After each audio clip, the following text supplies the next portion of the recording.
Esta es la plática con Roberto de la Rosa. Mira, déjame decirte cómo está la historia. Tengo unos apuntitos para Robertito de la Rosa. Ya te lo expliqué para no repasar todo el rollo. Es tratar de que la gente que trabajó en eso durante un tiempo quede un testimonio de quiénes fueron los fundadores de la industria de radio y de televisión y las condiciones en que lo hicieron, que en aquellos años pues no hubo, digamos, sobre todo para los técnicos, para los operadores, para los directores, no hubo el estrellismo que hay ahora, que por ejemplo tú pones un programa de televisión y al final del programa, a la mitad del programa son créditos, y tú te acuerdas que hace años no se daba crédito a nadie, ni a ti, ni a la agencia. Sí. Y también porque hubo muchas aportaciones de mucha gente que hizo así labor muy importante en uno o en otro de los medios, y pues se murieron y pasaron desapercibidos todo. Entonces no va a ser fácil. Mira, estamos tratando de hacer un libro que sea atractivo para los jóvenes, para los chavos, que a lo mejor no se van a aventar todo el rollo del libro, pero que sea un libro, por ejemplo, decirte algo de consulta. Si lo haces bien, si le das un buen diseño y que tenga fotos y que esté clasificado por décadas o por eventos muy importantes dentro de la historia del radio, pues que en la escuela les encargan, a ver, díganme en qué año empezaron las radiodifusoras grandes o las radiodifusoras chicas. Entonces ya que en un índice tú veas una cierta clasificación. Y además de hacerlo de por sí ameno para que la gente que tenga curiosidad de ir conociendo quién fue fulano, cómo empezó sutano, etcétera, etcétera. Eso nació de que el señor Aguilar, Roberto Aguilar, un señor que la conoce. Sí, yo conocí. Bueno, yo conocí al grande, no sé si es. Sí, Roberto Aguilar, un señor que estuvo en el tiempo inclusive desde antes de que naciera la W, él estuvo.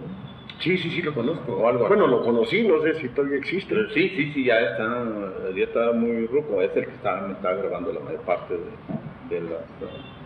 Pues no está tan viejo, lo que pasa es que él empezó muy joven, y empezó en el radio, pero él, por supuesto, no es de los pioneros del radio, de los que empezaron a hacer la radiodifusora, pero por ejemplo él estuvo antes de que se fundara la W, él estuvo en la XCB y estuvo en la XCB. Sí, la XCB era el buen tono, la XCN era la del partido político del gobierno. Entonces, pues, luego por ahí te digo, pero mira, aquí hay un librito que no sé si tú conozcas, de donde yo puedo sacar algo que nos sirva de pie. ¿Ese quién lo escribió? Para lo que tú nos puedes decir, Emilio Esquivel, el locutor. Sí. Este es un libro de anécdotas. El puñal. ¿Era puñal? No, así le decíamos, el puñal. Es un anecdotario, está chistorete, tiene un montón de cosas. Pero vaya, no es, ni pretende ser una y historia. La mayoría de las anécdotas son totalmente falsas. ¿Sí? Porque ya la última vez que hablé yo con determinadas gentes, se apropiaban anécdotas que me habían pasado a mí, no a ellos. Entonces ya a mí me daba ya... Como yo no soy de los que discuten, me daba mucha risa. Le decía, ay, qué bueno que te pasó. Pero la verdad de las cosas es que sabe uno que la gente inventa y inventa muchísimo. Con los años, yo creo que todos tendemos a convertirnos en fantasiosos. Ves una cosa o supiste una cosa y no sé, como que te la apropias o... Sí, te gusta y te quedas con ella. Sí. Además dices, al que le pasó ya se murió. Sí, pero mira, en el caso tuyo personal hay dos aspectos que me interesaba mucho que queden así escritos. Si logramos hacer el libro, ya tenemos un resto de material. Si logramos, a final de cuentas, si yo cuando revise el libro veo que vale la pena, que puede ser interesante, lo vamos a editar porque yo lo voy a pagar, yo haría el libro. Entonces me gustaría que para algo sirviera, no que fuera una cosa de esas que por satisfacer tu ego hace, porque además yo ahora soy el que menos aparecería en eso, porque ya realmente comparado con todo lo que es eso, pues yo no hice nada, yo ya hasta me salí del negocio, del rollo, ¿no? Porque la idea original mía era escribir lo que han sido los comerciales después de 40 años, porque yo tengo 40, tú sabes, ¿no? 40 y tantos años en el business dedicado a los comerciales, y al final de cuentas lo analizo y pues no es nada, no vale nada, vaya, no vale nada como para quedar escrito en un libro. Pues, es una cosa completamente lateral a la historia general del radio y la televisión. Pero yendo concretamente a lo que me interesa mucho de ti son dos cosas. Primero, que nos confirmes un poco lo que fue la participación de tu jefe en la W, que aquí te voy a dar un pie para que te acuerdes, tú ya me dirás lo que sí y lo que no. Y luego tu participación en televisión, porque tú, según me acuerdo, trabajaste hasta medio de albañil cuando estaban acabando de hacer el edificio. Chapultepec 18, donde iba a ser Radiópolis. Radiópolis. Entonces, mira, así como para empezar a refrescar la memoria, independientemente de lo que tú quieras decir, déjame recordarte unas cosas que dice aquí. Yo te voy a decir lo que sé del principio del radio, lo que es del principio, el principio. Realmente es una de esas cosas que México ha empezado casi igualito que Estados Unidos. Se empezaron a hacer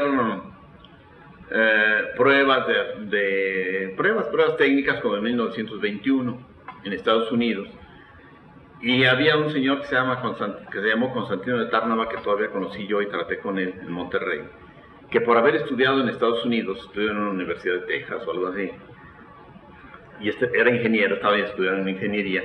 Entonces él participó en la inquietud de los cuates que estaban experimentando con radio, y él se interesó, y él empezó a experimentar casi desde el principio en Monterrey, y en 1921 instaló ya la primera radiodifusora del país. Y además él fue el que realmente ya pasó publicidad pagada en esa estación, porque él mismo escribía anuncillos y se los andaba ofreciendo a las mueblerías, ahí a Salinas y Rocha, etcétera, y así la pudo medio hacer chillar. Pero por ser de provincia, en todos los libros aparecen como los pioneros, los cuates, como dice aquí, el hombre orquesta Jorge Marrón, el primer anuncio comercial, las primeras radiodifusoras, nace la XCW. Antes de la W existía Jorge Marrón. Dice, no se imaginaba Jorge Marrón la importancia que llegaría a tener la locución cuando comenzó a colaborar con los señores Azcárraga, pero no don Emilio, los hermanos, o los ahorita de quién son. Allá por 1923 en una pequeña difusora que se montó con fines experimentales. Sin embargo, cuando esta emisora instalada en un viejo caserón de la avenida Juárez estuvo en condiciones de funcionar, Jorge Marrón fue quien lanzó al aire las primeras palabras. Quizá no lo oyó nadie, pero se había convertido en el primer locutor de radio que hubo en México. Y no solo hablaba, sino que cantaba, tocaba la guitarra, decía chistes y barría. En realidad era todo el personal de la estación. Qué lejana me parece aquella época, cuenta Jorge Marrón. Recuerdo que la colonia del Valle era campo abierto, plagado de ranchos lecheros. Una vez recibimos un telegrama donde nos decían que hasta allá nos escuchaban. Fue tal la emoción de don Raúl Azcárraga que don Raúl Azcárraga y yo nos corrimos una parranda. Jorge ha vivido todas las épocas de la radio y actualmente en 1969 se mantiene en primera línea. Se escribió en 69 este libro, etcétera, etcétera. Y lo del primer comercial lo relata así: en cierta ocasión la colonia española de México celebraba en el local de la difusora el onomástico del rey Alfonso XIII. De un conocido restaurante nos mandaron un regalo, como regalo helado y pasteles. Yo tomé el micrófono para dar las gracias, y al alabar la calidad de los productos que vendía aquel establecimiento no imaginaba que estaba emitiendo el primer mensaje comercial radiofónico del país. Tiempo más tarde me tocaría transmitir el primer anuncio pagado por radio, mencioné unos famosos receptores, etcétera, etcétera. Y aquí viene lo de la W. Un año más tarde, un hombre de empresa y de dinamismo incomparable, don Emilio Azcárraga, estableció la estación radiodifusora XCW, que es en la actualidad la primera del país, cuyos fundadores fueron don Emilio Azcárraga, don Valentín Rivero, don Enrique Contel, José de la Herrán, Fernando Hernández Bravo. Yo no sabía que Fernando Hernández Bravo haya sido radiodifusor. No, el de los noticieros es otro. F. Hernández Bravo. Sí, no, esto es este. Pero es más, realmente la W no eran de todos ellos. No, sino que participaron, ellos participaron. Aquí viene tu jefe, dice Walter Rademan, Francisco de P. Yáñez, Carlos Contel, Nicolás de la Rosa, Ricardo López Méndez, Leopoldo de Samaniego, Ingeniero Piña, Ingeniero Domenzain, Gustavo Santibáñez, Alisa Domenzain y algunas personas más. Más tarde otros elementos tan valiosos como Pedro de Lille, Alonso Sordo Noriega y otros más vinieron a reforzar la ardua labor de los precursores de los éxitos de W, y así nació la radio. Aquí ya salió de la onda, porque el W nació mucho después de la B. Sí, y eso yo todo lo tengo ya grabado con Roberto Aguilar. Pero a ver, de la W, ¿tú qué me podías decir de la época esa? Mira, ¿tú qué sabes de eso? Según oía yo y según te entera uno, El XW fue una inquietud del señor Azcárraga, de don Emilio Azcárraga, que entonces tenía una tienda de radios, vendía los radios, los receptores. Y no vendía nada de radios porque la programación de las estaciones de radio era pésima y no había realmente la inquietud de comprar radios. Bueno, ya no de oírlos, simplemente de comprarlos. Entonces el resultado era que la idea original de él, y eso tómalo como leyenda o como mito, es que hacía falta una estación de radio de calidad para que él pudiera vender su radio. No, así fue, eso yo ya lo leí también, lo leyó el señor Aguilar en una revista que hubo durante muchos años que se llamó algo así como la revista de radio o la Radiolandia. Radiolandia, ¿no? Sí, pero esa Radiolandia ya vino mucho después sí, de pero que ahí pasó esto. Pero como te digo, tómalo como mito y no como algo real. No, porque realmente... No, ahí también dicen eso, que don Emilio puso la estación porque había que justificar la venta de radios y aumentarla. Y uno muchas veces tiene la idea al revés, que primero puso la estación y después se vendieron los radios. Sí, como fue con las televisiones. Primero pusieron las televisoras y después empezaron a vender los televisores. Sí. Pero en el caso del radio parece que fue al revés, porque el negocio de don Emilio Azcárraga, él se casó con la señora Milmo, que era hija de un distribuidor, no sé si de Ford, de Packard, de Reo, de General Motors, de no sé qué, en Monterrey. Entonces cuando él se casó, le pusieron aquí una distribuidora de autos, la familia Milmo, que era la de la lana, porque don Emilio en realidad nunca tuvo dinero desde joven. O él era mecánico y trabajaba ahí, conoció a la hija y se casó. Todo eso es puro cuento, ¿eh? Igual sirve, igual no sirve. Entonces él se vino aquí a poner una distribuidora de autos a la Ciudad de México. De la distribuidora de autos, que no sé si funcionó o no funcionó, después tuvo una zapatería. Después de la zapatería, el hermano lo metió a que vendiera aparatos de radio, que debe ser el de la estación esta. Y ahí fue donde se dio cuenta de que el radio que había no servía para nada. Digo, el radio que estaba comercialmente saliendo, pues estaba pésimo, porque una estación de radio era vocera del gobierno, era del partido oficial del gobierno, del PRM o PRC, ¿cómo se llamaba en aquel entonces? Y la otra era la XB, que era de la tabacalera. La tabacalera no se encargaba más que exclusivamente de anunciar sus cigarros, porque ese era del señor Laurén, y sus casinos, y sus cigarros, y sus tigres, y todas las marcas que había en aquel entonces, y eso lo desesperaba. Entonces se puso como meta hacer una estación de radio. La XW Radio se montó originalmente en los Altos del Cine Olimpia, el 16 de septiembre. El encargado técnico de montar el transmisor, los estudios, etcétera, etcétera, no fue el ingeniero de Lerrán, fue el ingeniero Domenzain. Su hija, Alicia Domenzain, que la menciona ahí, que es madrina fue madrina porque ya se murió, de mi hermano Jorge, fue la primera operadora de estudio. Y ella operaba, la que abría el micrófono y lo cerraba. Y el que le ayudaba mucho también ahí era también el hijo, Pepe Domenzain. Pero la realidad es que el ingeniero Domenzain fue el que instaló aquello. Posteriormente llegó de Lerrán, ¿me entiendes? Pero ahí arriba del Cine Olimpia, el que tronaba sus cacahuates duro era el ingeniero Domenzain. Ahora, mi papá, para aquella época, él era locutor de la XN, pero ya era locutor profesional, por decirlo así. Cuando don Emilio abrió la XW, al único locutor profesional que tuvo fue mi papá. Fue el primer locutor. Estaba también como empleado de la W, Leopoldo de Samaniego, pero él no era locutor, es más, hablaba muy feo, hablaba muy mal, y muchos le han puesto que fue el primer locutor de W, y no es cierto, el que abrió estación fue mi papá. ¿Tú te acuerdas de eso o es por lo que tu papá te platicaba? No, yo me acuerdo porque yo estaba muy chiquito, pero yo iba mucho, me llevaba de chiquito ahí a la W, arriba del Olimpia. Yo conocí la W aquella, cuando estaba chiquitito, pero me acuerdo todavía de los pasillos aquellos de W. Y te digo, fue el primer locutor. Posteriormente empezaron a entrar como locutores. Esos eran los únicos locutores que había. Samaniego, que no era locutor, sino que como empleado de otras cosas, de otras... ¿Y ahí se echaba tus palomas? Se echaba, no, pues alguien tenía que hablar en el micrófono porque no podías hablar todo el tiempo, ¿no?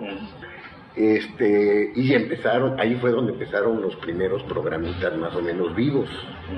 Bueno, es más, todos eran vivos porque no había discos.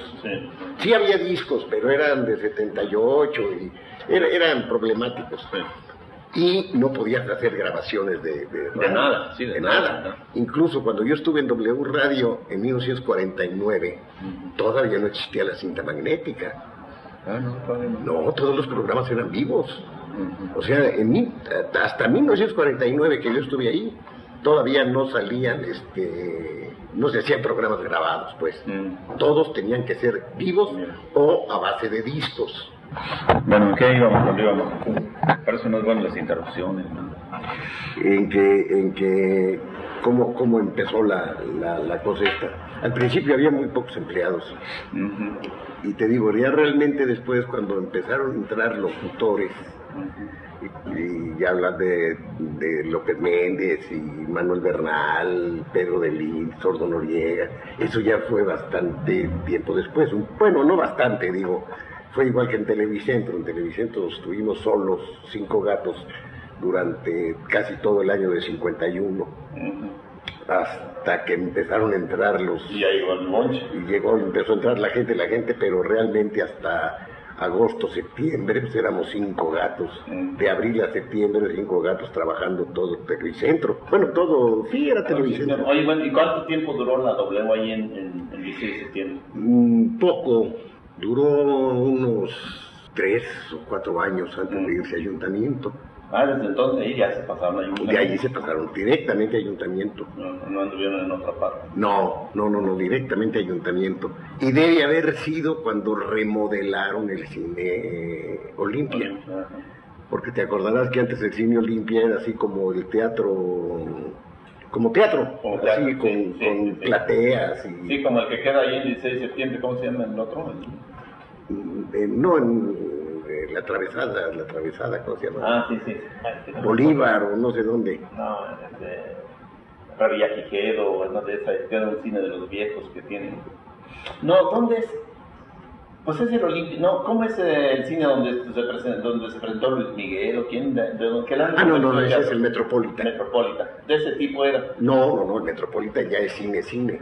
No, pero era teatro, el Metropolitan tiene una cine. Sí, pero con butacas, no tiene palcos, no tiene plateas, no tiene... ¿Y aquel sí tenía todo? Sí, el original Cine Olimpia tenía sus plateas y palcos y todas esas tarugadas. Y después lo remodelaron y ya lo hicieron como cine. Y debe haber sido en esa época cuando lo cambiaron. Como el teatro principal. El teatro... O el teatro de la ciudad. Ándale, o el Virginia Fábregas. ¿Sabes que ¿cómo se llama? El teatro de la ciudad, es enorme. Era grandísimo. El Olimpia era un poquito más chico. Pero sí tenía sus plateas. Y me acuerdo que yo iba al cine y me sentaba en palco y no veía nada, la pantalla te quedaba de lado. Entonces, entonces te preguntaba yo que ya estando en 16 de septiembre, ¿hasta qué tanto te sabes? Digo, en 16 de septiembre, en ayuntamiento. No, pues en ayuntamiento, pues todo lo que ya ¿Y tú ahí trabajaste? Yo trabajé en 49 y entré como operador.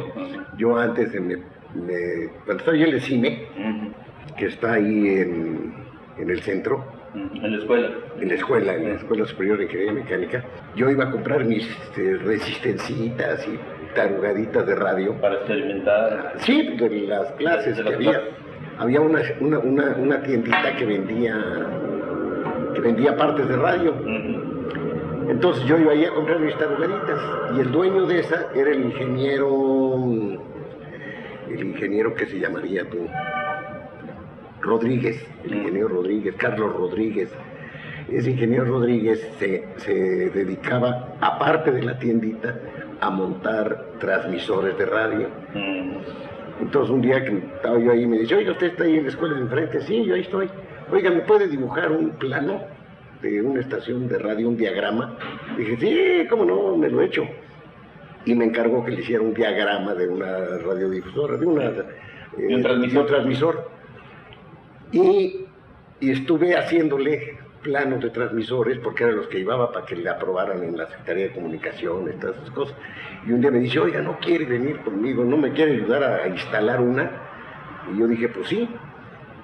Y me fui a meter en la XMC, que era la estación más española del mundo entero, de don Ramón Ferreiro. Sí. Y ahí estuve yo armando el transmisor, el nuevo transmisor, porque el viejo eran puros alambres, así como los de W.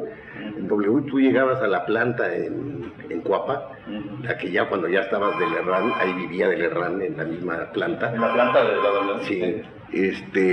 Tenía todo así, con alambres que iban de aquí para allá y de acá para acá, y una improvisación de la patada. Sí. Hasta que no trajeron el nuevo equipo, no hicieron una buena planta.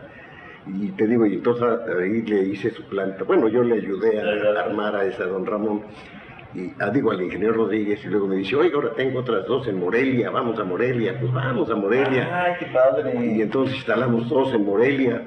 Y luego, ahora tengo una en Veracruz, y ahí vamos a Veracruz, ahí fue donde conocí a... Agarraste callo en eso. Sí, me pasé casi año y medio, pero por andar haciendo eso dejé la escuela.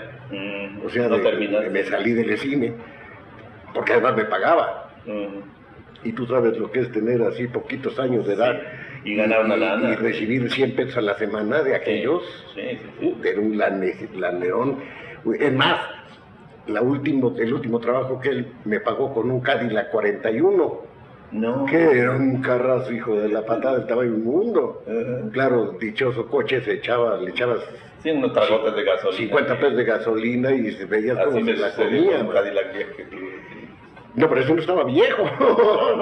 Digo, no nuevo, pero te estoy hablando de 46, 47, y este era 41, así que, porque él se había comprado ya uno de después de la guerra. Entonces, con él andaba yo en eso, y mi papá se enojó muchísimo, se encabronó porque había yo dejado el cine por andar en esas madres. Entonces, para entonces ya mi papá ya no estaba en W Radio. Mi papá estuvo en W Radio como locutor. Cuando entraron todos los locutores que empezaron a entrar, tuvo broncas con ellos y con lo que tú quieras, y entonces decidió pasarse al aspecto técnico, entonces pasó de operador de estudio. Y estuvo de jefe de operadores de W Radio hasta 1943, más o menos, que fue cuando ya se salió de ahí para irse al cine, porque como todos los negocios del señor Azcárraga, nadie ganaba dinero, y en aquella época menos. Nada más ganabas para subsistir. Sí, siempre ha sido esa la política. Sí, que yo no les doy, los pongo donde hay. Porque a raíz de eso, tú sabrás que precisamente todos los locutores de radio, de W Radio, eran los publicistas. En México no había agencias de publicidad. No existía ninguna. De las primeritas que yo me acuerdo es la Grand Advertising, que fue la primera agencia, no sé si era gringa o a lo mejor fue mexicana o lo que tú quieras, pero fue la primera agencia. ¿Fue antes que Walter? Sí, muchísimo antes. No, de esto que te estoy hablando, estamos hablando de 1940, 1939 o 37, por ahí. Ahí era donde estaba Oscar Azcue, que sí lo debes haber conocido. Estaba un Arellano, que es hermano del Pepe, de Nacho Arellano, que se murió de chupaneque.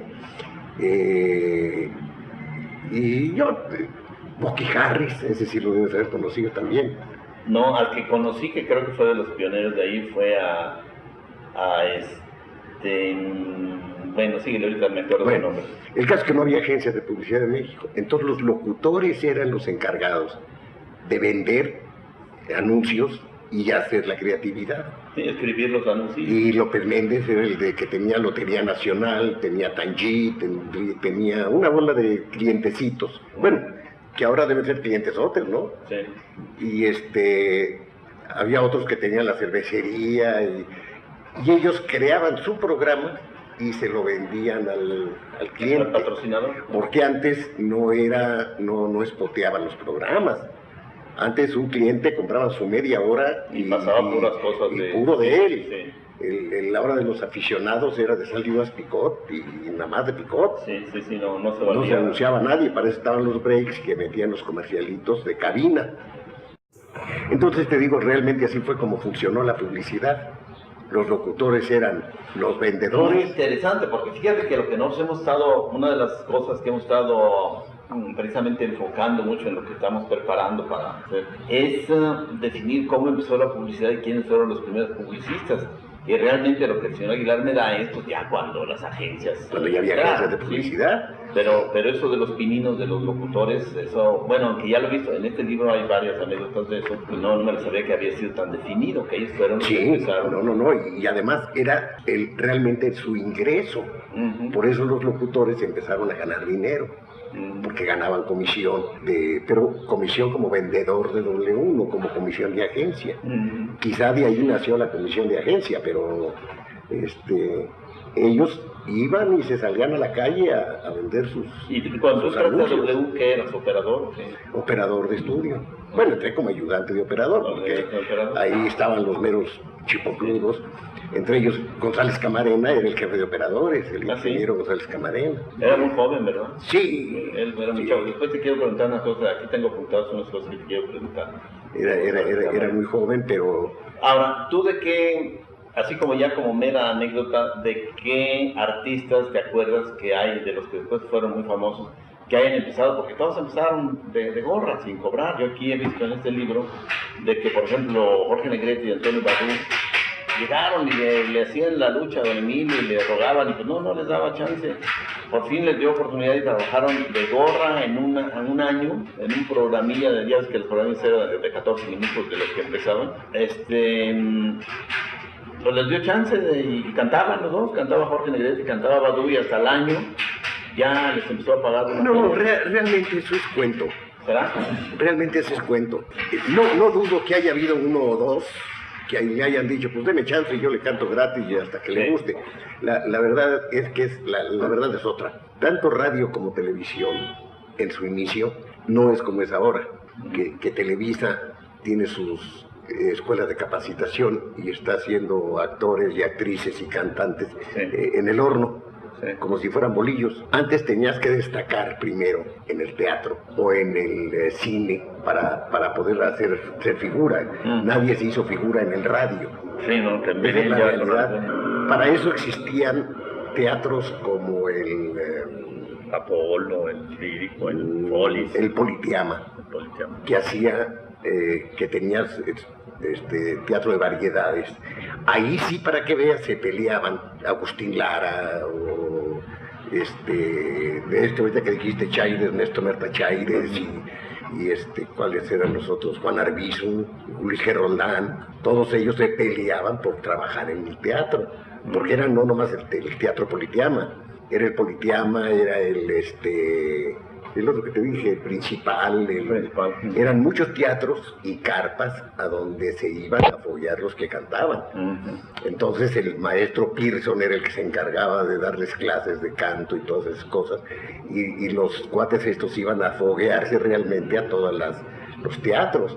Y cuando ya tenían tantito nombre, era cuando iban les hablaban de radio, o llegaban a radio y los contrataban, claro, $1 la canción, o 25 centavos, o lo que tú quieras.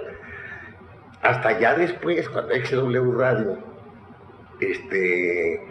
tenía su fama, ya los artistas iban a buscar trabajo a W, pero en un principio W tenía que ir a buscar sus artistas, y le anduvo pirateando artistas a la XTV y a la XN. Fernando Fernández. Fernando Fernández todavía ni funcionaba. Hubo muchísimos que cantaban y tocaban, pero realmente sí fue la visión de don Emilio Azcárraga de ir formando su plantilla artística. El encargado para era... tener que venderles a los patrocinadores, para hacer el auditorio, ¿no? Realmente sí, porque Manuel Bernal, en cuanto llegó con su idea del tío Polito, pues se la compró luego y tuvo su 15, porque eran programas de 15 minutos. Sí, claro. Yo pasé un montón de programas de 15 minutos en las mañanas, pero montones. De ahí salían los programas del Monje Loco y de uno de Fumanchu. Fumanchu, que era un mago que estaba en el teatro, lo metieron haciendo un programita de radio. ¿Y la pudo en radio? Sí, A pesar de que era tan visual su... Sí, porque parece mentira, pero ya había los teleteatritos, no las no las novelas, pero teatritos. ¿Entiendes? Ahí salió el Monje Loco. Argumentitos. Uno que escribía mucho para radio es Benjamín de la Torre, no sé si lo conociste. Benjamín de la Torre y Aro. Oye, pero Benjamín de la Torre fue después de Ramón Obón, que fue el que creo que hizo una historia larguísima en eso de escribir. Bueno, hubo mucho. Benjamín de la Torre sería del mismo tiempo que... Más o menos, ¿sí? más o menos. No del inicio del radio, no. Pero sí ya de cuando el radio era radio. Que fue después, es en la década de los 50, cuando ya se formalizó el radio. Bueno, realmente la década que se formalizó el radio plenamente fue de los 35 a los 45. Porque de los 30, puede haber sido de los 40 a los 50 realmente, cuando se amacizó el radio como radio. Pero antes, por ejemplo, mira, Marcelo y Tintán empezaron en el norte, eran cómicos de carpa. De cabaret.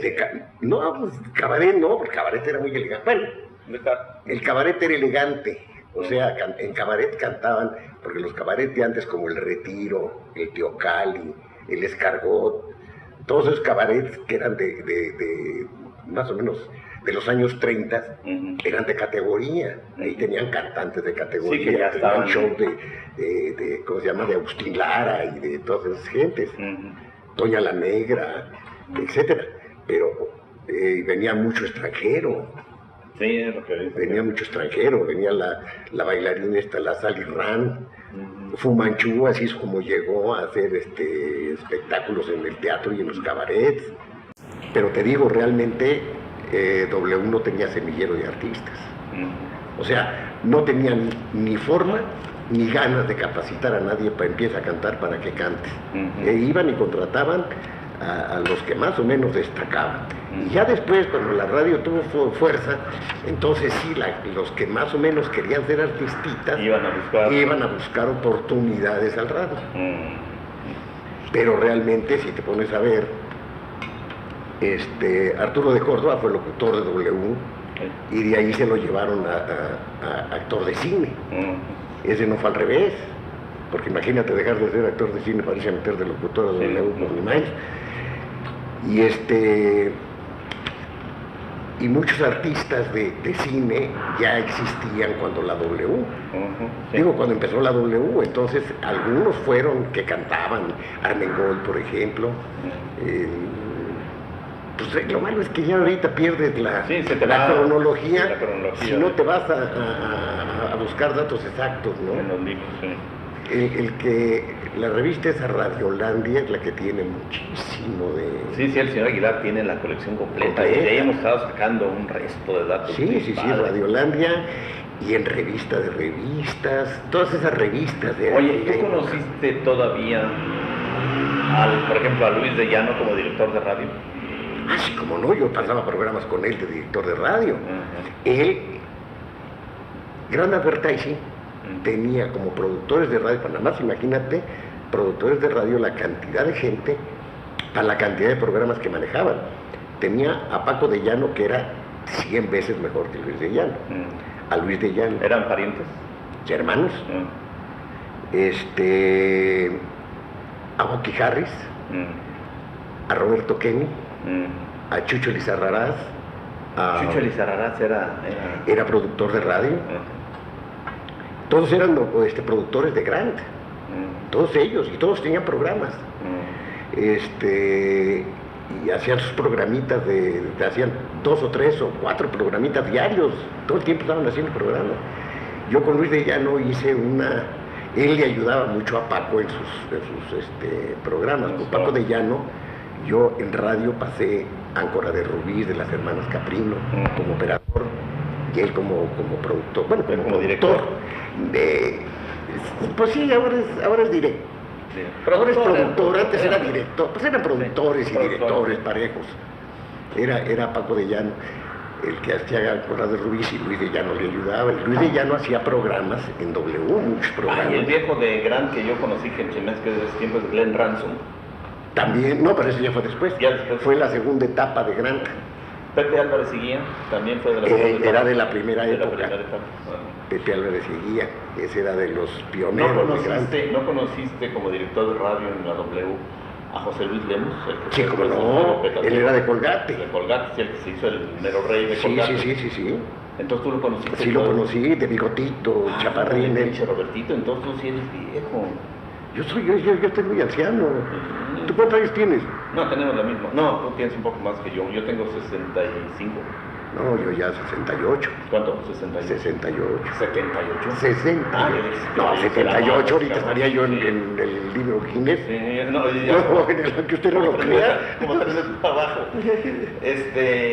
No, pues bien interesante. Mira, por eso es tan interesante el punto de vista, la experiencia de diferentes personas. Porque si nos vamos a poner a escribir la experiencia de una sola persona, llega un momento en que tienes un enfoque muy cerrado. amplio, muy limitado. Sí, mira, mi amigo Esquivel era muy joven. Ujú. Cuando escribió ese libro estaba muy chamaco. No sé si ya se murió o todavía está vivo. Creo que ya te palmó, parece que ya palmó. Porque de los primeros locutores de W Radio estaba este joven Esquivel. O era del Canal 5 Esquivel.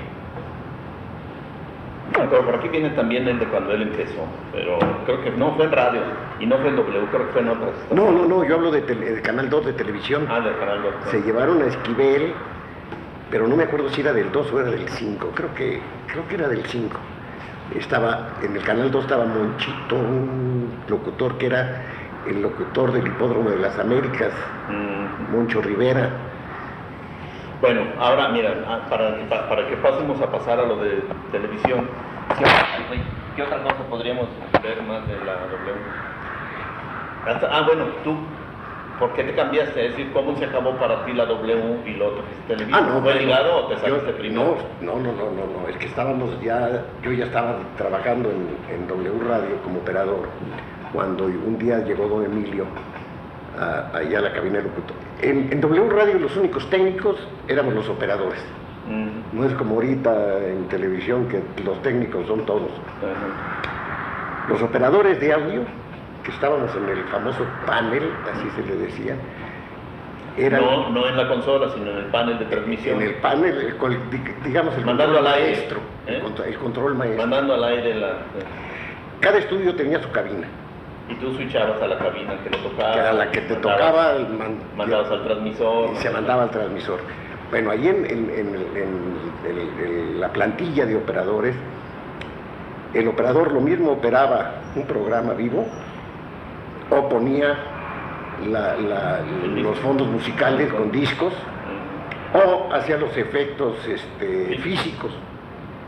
Entonces, cuando los programas de radionovela o como La Familia Pérez García o Casa de Huéspedes Mejoral, es que eran hablados, que no eran musicales, había 3 operadores, uno en la cabina operando, la consola, otro en las tornamesas metiendo los fondos musicales y otro haciendo los efectos físicos. Entonces cada uno ganaba ahí sus centavitos, pero con 150 programas diarios, pues con un pesito que te diera cada uno ya la hacías. ¿Me entiendes? Eso fue la época que me tocó todavía vivir. Bueno, entonces, ¿qué fue lo final de W? Mira, ¿qué hiciste? Un buen día llegó don Emilio, allá operadores, y dijo que nos quería ver a todos.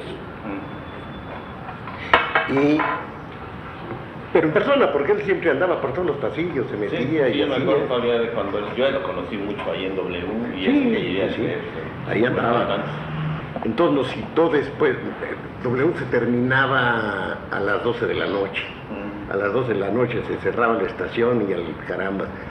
Entonces después de la transmisión nos citó a todos los operadores y nos dijo que ya iba a empezar a meterse en la televisión, que había comprado un equipo usado de video, de televisión, que andaba por ahí, las famosas cámaras Dumont aquellas, y que las iba a llevar allá a W Radio para que los técnicos, que éramos los operadores, armáramos las cámaras y empezáramos a practicar para cuando saliera al aire la televisión. Dumont eran las cámaras, ¿verdad? Eran las Dumont. Y ese fue, claro, todos los operadores viejos que ganaban toda la lana del mundo, porque si te pones a ver, yo abría estación a las 6 de la mañana. Y de las 6 de la mañana a las 12 de la noche, estás hablando de 12, a las 6 de la tarde son 12, 14, 16 horas diarias de transmisión, con programas en las mañanas de 15 minutos, que eran un friego de programitas, y en la tarde seguían los de 15 minutos hasta que ya empezaban las radionovelas, que ya a veces eran de media hora, y luego a partir de las 6:30 o 7 de la noche eran los programas musicales estelares, que eran de media hora. Entonces, a cada operador recibía una cuenta por su programa. El turno de operador era de 6 horas. O sea, yo llegaba a abrir estación a las 6 de la mañana y mi turno terminaba a las 12 del día. Pero durante ese turno, si yo agarraba un programita, podía irme al estudio a operarlo. Ahora, éramos 4 de guardia, o 5. Entonces uno se iba a pasar su programita mientras los otros se quedaban. O podían pasar programas sin estar en turno. Y era el caso de que llegabas ahí al panel de operadores y estaban todos sentados en sus sillas ahí. No estaban de turno, pero estaban esperando porque tenían un programa ahorita, luego 15 minutos de descanso y se iban a otro programa, y luego a otro, y luego a otro. Ya estaban, y yo les decía que eran ratas de estación. No salían, pero ni a comer. Porque pues, se ganaban su lanita. Sí, estaban esperando que les llegara que entrara el programita, y había gente como Sergio García Esquivel, que era muy bueno para musicalizar, que ligaba los programas. Ese lo ligaba, salía de un estudio y en spots corría al otro para ponerse a hacer sus musicalizaciones. Entonces, ninguno de esos quiso pasarse a... Oye, Pablo Guerra estaba ahí cuando tú estuviste, ya era operador. Sí. Pablo Guerra es hijo, papá de Pablito Guerra. De Pablito Guerra, un gordillo él. Sí, de pelo corto. Sí. Ese también estaba de operador conmigo yendo en el panel. Mira, la planilla que casi siempre estuvo en W Radio, el mero era el Güero Vélez, el Otón Vélez. Bueno, el mero mero... ¿Él era el jefe de en jerarquías era don Emilio, en su oficinota acá. Luego enfrente estaba el Güero Vélez, que era el gerente general de la... El papá de Otón, don Otón. De Otoncito. Sí. Que era muy cuate mío, porque desde ahí nos poníamos a jugar a las canicas desde que estaba yo viviendo en Independencia. ¿Ah, sí? ¿Jugabas con Otón de chiquito? Con Otoncito, no, y con Amado Guzmán. Amado Guzmán era el director artístico. El señor Milmo era el contralor, que ha de haber sido primo hermano. Había otro canoso, ¿cómo se llamaría? Hijo, ahorita me viene el nombre. Y el señor Acevedo, que era el de los centavos, el de la casa. Oye, el señor Acevedo era el papá de Acevedo que... No tenía nada que ver. Ese era el cajero, y el ayudante cajero era Carlitos Vidaurreta. Pero esos eran los jefes. Panchito Yáñez era el encargado de estudios. Panchito Yáñez y el papá de Yáñez, de Jorge Yáñez.